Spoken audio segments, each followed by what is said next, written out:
수지향, 침향, 유향, 모략, 금발 깎은 연필, 모든 것을 감싸 주는 듯한 흥건한 나무 냄새, 한 번에 들숨에 코 안은 조금 건조해진다. 이 냄새는 공기가 통하지 않는 천정레고처럼 농후하고 미리 물질이 섞여있는 듯한 느낌이 든다. 마지막에 신경을 톡 건드리며 지나가는 냄새는 금속성이다. 하지만 아주 희미하다. 글쓰기에 냄새가 있다면 아마 연필 냄새일 것이다. 이는 나 혼자만의 고집스러운 확신이다. 컴퓨터 타자로 글을 쓰고 있는 지금도 그 확신에는 변함이 없다. 물론 볼펜도 애착이 가지만은 살아있는 과정으로서의 글쓰기를 표현하기에 펜글씨는 너무나 고정적이라고 생각한다. 연필은 지우기, 고쳐쓰기, 반복이라는 글쓰기의 진실을 온전히 받아들인다.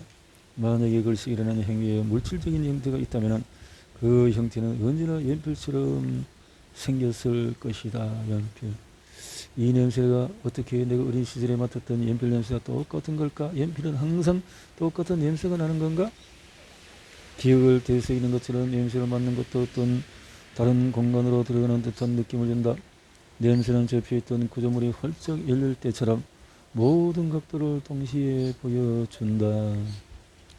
기억을 비활성화해둔 것이 바로 역사다. 역사는 어떤 것이 지금의 그것이 되기까지의 스토리다. 연필의 역사는 극단적으로 느리게 움직인다.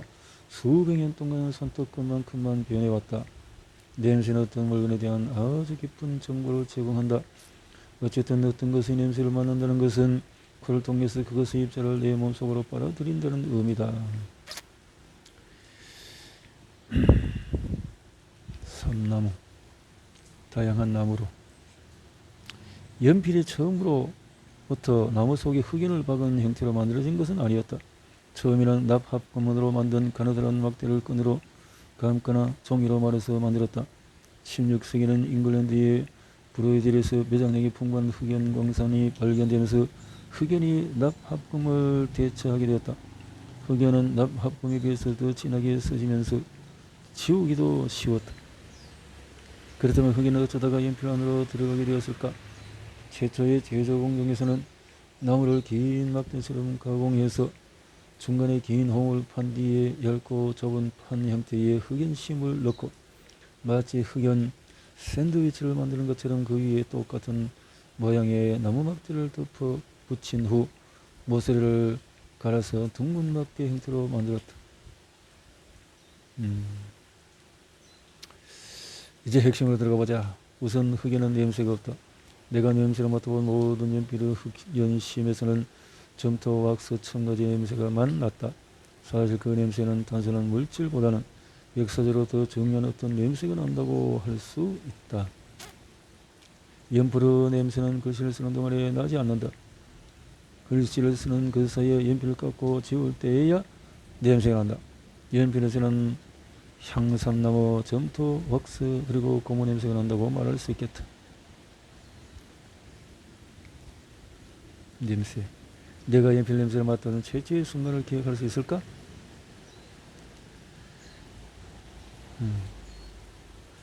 연필깎이 안의 공간은 비워야 할 때가 오기까지 계속 채워진다. 침향. 이 냄새에 어울리는 형용사가 있다면 호로운 깊은 한대의 느낌. 침향. 침향은 깊고 우아한 향을 내는 고가의 나무향이다. 마후간이나 섬세한 상감 공예처럼 침향의 베이스 노트는 나무 냄새다. 한마디로 말해서 침향의 냄새는 멱시 멀리 스치다. 나는 침향에 대해서 무지했다. 우선 나는 원래 거의 향수를 사용하지 않는 데다가 둘째로는 내가 속한 문화가 다른 문화권과는 달리 침향을 그다지 높이 쳐주지 않기 때문이다. 내가 사는 시카고에서 침향은 아라비아만에서처럼 길가하다. 아무 상점에서나 살 수 있는 물건이 아니다. 많은 사치품이 그러하듯이 침향이라는 이름도 이 냄새가 가진 여러 이름 중의 하나일 뿐이다. 최고급의 침향을 싱킹 그레이트라고 부르는데 목재를 가둔 저온 수지의 무게로 인해서 물에 가라앉기 때문이다. 침향은 일본 사람들이 차를 마실 때 다들 실천하며 향을 음미하는 의식인 향도에서 특히 인기가 좋다. 그렇군요. 향도에서는 참가자에게 향기를 맡아보라고 요구하지 않고 향기를 들어보라고 요구한다. 들어보라. 향도. 장내, 코를 찌르는 듯한 향기가 서린 그물로 내 얼굴 전체를 덮듯이 서늘하게 퍼진다. 그렇게 첫 인상을 남긴 장내의 향은 이내 세련된 윈터그린 향처럼 편안해진다. 장내는 고체 상태에서 액체 상태를 거치지 않고 곧바로 기체 상태로 변하는 승화작용을 통해 향을 퍼뜨리는 희귀한 물질 중에 하나다. 장내 향은 곤충을 쫓아버리고 금속의 녹을 방지하며 항균작용을 한다. 1908년 일본의 왕이 천년 장내를 득점하려 하자 화학자들이 너도나도 앞다투어 장내를 실험실에서 합성하려는 열풍이 일었다. 장내의 서늘한 향기는 주의력을 각성시킨다. 힘두고 불고 그리고 자연하게 해서 장내 향을 태우면 제3의 눈이 떠지고 기도자의 의지가 고양되며 정신이 정화된다고 말한다. 덧붙이자면 대부분의 언어에서 냄새를 뜻하는 단어의 어원이 연기와 관련이 있다는 점이 흥미롭다. 장내향 같은 냄새는 성스러운 장소와 때를 구별하고 깊은 사색의 공간을 정화한다. 유향. 황금의 필라멘트처럼 향기가 아른거린다. 유향은 밀도 높은 냄새다. 달콤. 나는 성경에서 유향을 알게 되었다. 그래서 이제 유향은 이 세상 것이 아닌 인간 이 속속들이 이해할 수 없는 어떤 것으로 느껴진다. 유향은 성경 속에서 남아있는 게 아니라 실제로 존재한다. 아마존 사이트에서 $10면 유향 한 봉지를 살 수 있다. 유향은 아프리카에서 아브리아 반도, 인도서까지 덥고 건조한 지역에서 자라는 보스웰리아 소나무에서 추출한 방향족 수지다. 보스웰리아 사쿠라는 최상품 유향을 생산하는 수종인데 그걸 이미지 검색을 해보면 마치 자신의 왕국을 그어보는 영명하고 고귀한 아라비아의 왕자처럼 모래 언덕이나 깎아지는 듯한 가파른 절벽 위에 서 있는 가지와 잎이 무성한 관목의 사진을 볼 수 있다. 유향을 채취하려면 나무의 얇은 껍질에 세로로 깊이 상처를 내고 거기서 흘러나오는 연한 황금색의 눈물 같은 수지를 받아 모아야 한다. 유향은 향 또는 향기를 내는 모든 것들을 아우르는 카테고리 전체와 동의어다. 유향을 뜻하는 프랭킨센스, 중세 영어에서 최상품의 향을 뜻하는 단어다. 유향, 문명이 시작될 무렵 유향처럼 여러가지 좋은 향기들의 용도는 오늘날처럼 엄격하고 분명하게 구분되어 있지 않았다. 좋은 향기는 형태와 음용법이 변하곤 한다. 좋은 향은 그 형태와 쓰임이 아주 달라졌다.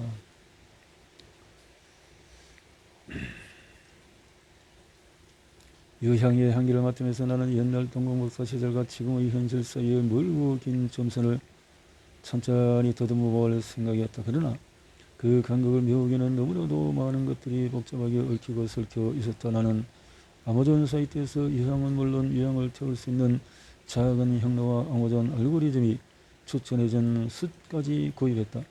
온라인 사이트에서 향 그리고 향을 피우는 데 필요한 각종 도구들만으로도 소규모의 시장이 형성되는 것 같았다. 드디어 내가 직접 산 유향을 실제 태워서 그 연기의 냄새를 맡아보니 아주 오래된 기억이 분명하게 떠올랐다. 그 냄새는 어린 시절 주일마다 맡고 있던 교회 냄새일지도 모른다. 교회. 교회에서 양초 같은 것을 통해서 태우니까요. 어쨌거나 종교와 향의 관계는 승부하고 고결한 아름다움, 속세의 짧은 언어로 완전히 설명하기 어려운 아름다움을 추구한다는 데 있어서 미학의 훈련적이라고 할 만하다. 모략. 모략 냄새를 처음 맡아보면 유향과 똑같다. 하지만 잠시만 있으면 그 차이가 드러난다. 모략은 유향 냄새보다도 좀 더 세속적이다. 유향의 톱노트는 높이 솟아오르는 듯하지만 모략은 그런 느낌이 들지 않는다. 톱노트가 유향과 비슷하다 해도 이내에 흩어져 버리고 만다. 모략의 냄새는 소박하고 덜 화려하며 온건하고 약간 무뚝뚝한 느낌이다. 유향이 3편이라면 모략은 버번이나 라이 위스키다. 모략의 향기가 유향의 향기보다 더 현실적이고 일상의 세계로부터 덜 유리되어 있다고 말하고 싶다. 나는 두 가지 방법으로 모략의 향기를 맡아보았다. 모략은 대개 유향과 함께 언급되고는 한다. 먼저 이 두 가지 향의 비슷한 점과 공통의 뿌리로부터 시작해보자. 모략은 유향이 생산되는 지역과 똑같은 지역에서 자라는 코미포라 속의 나무에서 얻어지는 방향성 수지다. 이 나무는 에티오피아, 케냐, 오만, 사우디아라비아 그리고 소말리아에 돌이 많고 지표가 많은 지역에서 자란다.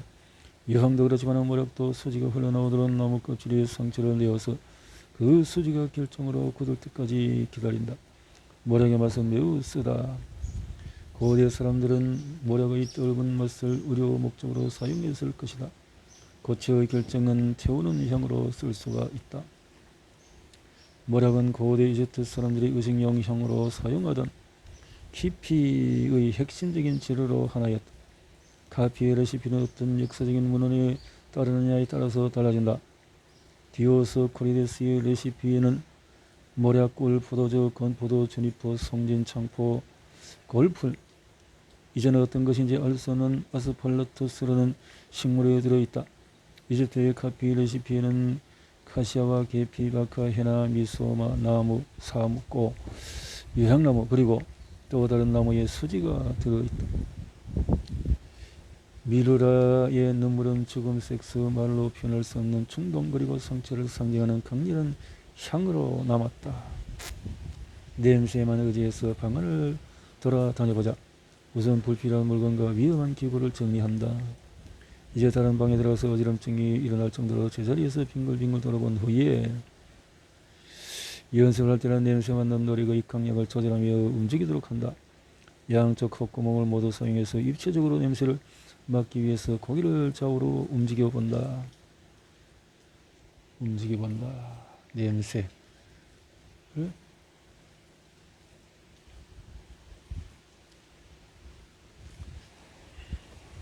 쿰쿰한 냄새. 펑키. 쿰쿰한 냄새. 살세차, 대마초, 돈, 휘발유, 사향. 내 여인의 냄새가 어떤지 설명할 수 없지만 그의 재치가 내게 어떻게 각인되어 있는지 말할 수 있다. 살냄새는 서로 섞여있는 세 단계로 구성된다. 표피층에서는 살짝 연한 재치와 바디워시 등의 방향성 화장품 냄새가 대립한다. 중간층에서는 문화적인 습관이 작용한다. 먹는 음식 환경 그리고 사회적인 기준이 그런 것이다. 그보다 깊은 쪽으로 들어가면 땀 전날 먹은 음식 냄새 그 사람을 가진 냄새와 베이스라인을 만난다. 이 냄새는 사람마다 독특하다. 가장 깊은 층에서부터 시작해서 위로 올라가 보자. 가장 밑바닥의 기저 재치는 몸 전체에서 나오지만 가장 두드러진 냄새는 인체의 가장 큰 기관인 피부에서 올라온다.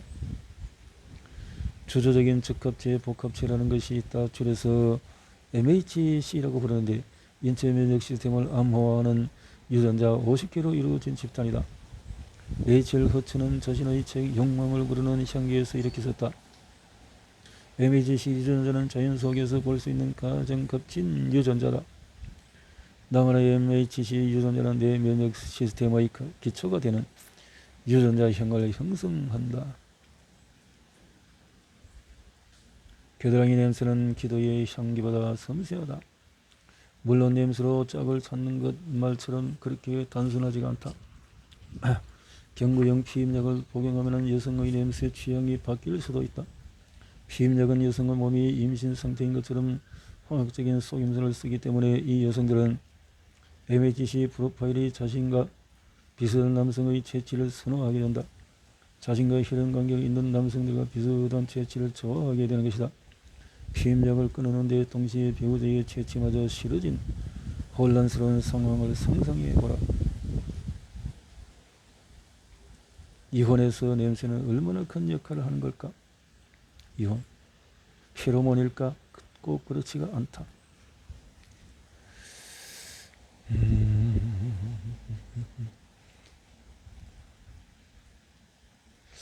진화 생물학자 마이클 스토다드는 저서 아담과 인류의 창조에 이렇게 썼다. VNO를 가진 영역류를 비롯한 대부분의 포유 동물에게서 VNO는 성감대로 작용한다. 나와 같은 지문을 가진 사람은 세상에 없듯이 너희의 기저 채취는 너무의 채취와 다르다. 지문의 데이터베이스처럼 기저 채취의 데이터베이스가 있다면 너희 체제를 보호하기 위해서 분석한 사람은 기저 채취 데이터베이스를 통해 너희의 신호를 특정할 수 있을 것이다. 특정. 한번 기저 채취가 갑자기 변한다면 몸에 이상이 있다는 신호일 수가 있다. 냄새로 발병의 진노를 알리는 여럿이 있다. 의사가 적절한 훈련을 받으면 파킨슨병, 말라리아, 다발성 동맥경화증 그리고 흑색증, 유방암, 폐암 등을 냄새로 감지할 수 있게 된다. 중국 전통의학에서는 의사가 환자의 채취를 맡아보는 것도 진료의 일부이다. 예를 들면 몸에서 시들어가는 꽃처럼 지나치게 단 냄새가 나면 사고와 의지를 관장하는 신체 부위인 족대의 음비경에 이상이 왔다는 징후일 수 있다. 이제 살냄새의 중간층을 들여다보자. 사람의 채취는 그가 가진 문화적인 배경, 그가 속한 사회적인 집단들의 상호작용에 대한 정보가 담겨있다. 조지 오웰도 하청 및 냄새를 언급한 적이 있다. 사람들은 자신에게 익숙하지 않은 냄새라면 의뢰 그렇게 간주하곤 한다는 뜻이었다. 나의 냄새하고 다른 냄새는 냄새. 아메리카 대륙의 흑인들 역시 냄새를 이유로 백인들에 의해서 오명을 썼다. 흑인들 냄새. 이러한 역사의 악취는 매우 다양한 형태로 존재해왔지만 사회 윤리적인 냄새가 항상 똑같이 불쾌한 것은 아니다. 채취는 종종 사회 집단 사이의 외교를 촉진하기도 한다. 냄새의 사회적인 뉘앙스를 가장 잘 활용하는 사람들은 아마도 인도양 안다만 제도에 사는 온지족 사람들일 것이다. 이 사람들은 자신을 일컬을 때 손가락으로 자기 코끝을 가리키며 저는 냄새 맡는 사람입니다 라고 말한다. 일상적인 인사. 당신의 코는 어떻습니까? 인사를 받는 사람이 냄새가 묵직해요 라고 대답한다면 처음에 인사를 건넨 사람은 숨을 들이면서 인사받는 사람이 갖고 있는 잉여의 냄새를 흡수하는 것이 예의이다. 반대로 인사받은 사람이 냄새 에너지가 부족하다고 느끼면 인사를 건넸던 사람이 숨을 내쉬어서 인사받는 사람 쪽으로 냄새를 보내준다. 온지적 사람들의 세계관에서 채취는 좋다, 나쁘다를 판별할 수 있는 것이 아니다. 채취는 교환하거나 나누어서 균형을 맞추어야 할 에너지일 뿐이다. 에너지. 날씨가 섭씨 38도 이상 오르면 혈관이 확장되어 혈액이 피부 표면까지 올라온다. 혈장은 에크린 땀에서 분비되는 냄새 없는 땀이 되면서 피부를 통해서 증발한다. 고약한 채취가 나게 만드는 땀은 아포크린 땀샘에서 분비된다. 사춘기에 활성화되는 이 땀샘은 손, 뺨, 요륜, 두피, 겨드랑이, 사타구니 등 채모, 모발이 있는 모든 곳에 모여있다. 아포크린 땀샘은 땀이 피부로부터 쉽게 증발할 수 없는 은밀하고 구석진 곳에서 활동한다. 이 분비한 지방과 단백질은 피부 세균의 좋은 먹이가 되기 때문에 이 땀샘 부위에 세균이 몰려드는데 이 세균은 냄새가 고약한 화학적인 합성물질을 만들어낸다. 아포크린 땀샘은 또한 스트레스가 심한 상황에서 더 활발하게 작용한다. 그래서 단순히 체외를 시키기 위한 땀보다도 감정적인 요인 때문에 흐르는 땀의 냄새가 더 고약하다. 표피층의 냄새는 신체적인 움직임이나 날씨에 의한 체온 상승 이상의 정보를 알려준다. 나는 25년 동안 내 여인의 냄새를 맡으며 살아왔다. 진부한 표현이지만 그의 냄새는 내 성인의 후각적인 인생 경례라고 말해도 틀림이 없다. 이미 수백만 병 그의 어깨짬에 내 얼굴을 묻어왔지만 그 행동은 도저히 멈출 수 없다. 의식적이든 무의식적이었든 우리 두 사람 사이에 주고받는 수많은 포옹에는 그의 냄새가 있었다. 그의 어깨짬에서 그 따뜻함 속에서 나는 오늘도 그를 호호한다. 이 냄새를 어떻게 묘사할까? 냄새. 자, 유카. 세차에 대해서. 세차의 냄새는 휘발성 건강에 좋지 않은 플라스틱 가죽 공산품 카페 냄새가 꽉 차 있다. 세차의 냄새가 있다는 거죠. 대마초, 열연하고 유혹적인 어수선한 냄새다. 대마초는 양극적이다. 나에게 어느 쪽에 설 것인지 정하라고 강요한다. 적이 될래? 부자가 될래? 대마초를 구입하고 몇 주 동안 바싹 마른 내 꽃송이의 냄새는 조금 잠잠해졌다. 밀폐의 용기에서도 탈출해서 온 방 안을 열연하게 떠돌던 냄새도 밀폐의 용기 안으로 퇴각하고 말았다. 대마의 품종은 몇 가지나 될까? 아마도 내가 아는 것보다 훨씬 많을 것이다. 대마의 2대 주요 품종은 사티바와 인디카인데 두 품종에서 가지치기를 하듯이 갈라져 나간 변종이 무척 많다. 대마초. 그렇군요. 대마초를 식품 약품사의 연속 선상에 있는 식물이라 간주해 생각해보면 한 가지 질문이 떠오른다.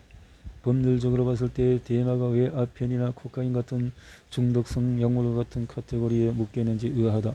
왜 알코올이나 커피 같은 가벼운 중독성 기호식품으로 분류되지 않았을까? 자, 이제 그 이유를 대마의 역사에서 짚어보자. 대마초에 대한 가장 이른 언급은 의학적인 기록에서 볼 수가 있다. 기원전 3000년경 대마 독초의 성분인 아쿠아니토와서 그만 수술용 진통제가 만들어졌다. 진통제. 그래서 대마가 그렇군요. 19세기 미국에서는 대마를 불안증, 기침, 둔한, 통증을 다스리는 약으로 팔았다. 대마의 명성은 외래종이라는 오명으로 흠이 생기기도 했다. 대마, 미국에서 FBI 마약 단속국 국장이었던 앤슬링거는 대마초를 전조전했고 대마초가 전쟁에서 승리했다. 그는 뉴욕 시장과 신문, 재벌 등 막강한 조력자들을 등에업고 그래서 마약을 금지하는 법을 통과시켰다.